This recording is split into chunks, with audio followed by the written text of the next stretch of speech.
543 ಸಂಸದರ ಪೈಕಿ ಯಾರು 10 ಜನ ಅಭಿವೃದ್ಧಿ ಅಧಿಕಾರಿಗಳು ಅಂತ ಹೇಳಿ ಆಯ್ಕೆ ಮಾಡಿದ್ರೆ ಅದರಲ್ಲಿ ರಾಘವೇಂದ್ರ ಅವರು ಬರ್ತಾರೆ ಅಂತ ಮಾತನ್ನ ಹೇಳಿದ್ರು.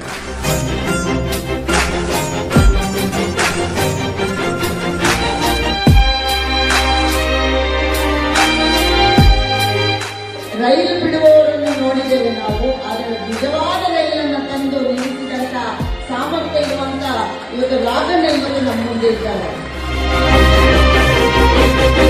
ನಿಮಗೆ 100ಕ್ಕೆ 100 ನಮ್ಮ ಸೊರಬ ಕ್ಷೇತ್ರದಿಂದ ತಮಗೆ ಉತ್ತಮವಾಗಿರ್ತಕ್ಕಂಥ ಬಹುಮತವನ್ನು ಮತಗಳ ಅಂತರದಿಂದ ಗೆಲ್ಲಿಸಿ ಕಳಿಸಿದ್ರೆ ಈ ಸಾರಿ ಕೇಂದ್ರದ ಸಚಿವರಾಗಬೇಕು.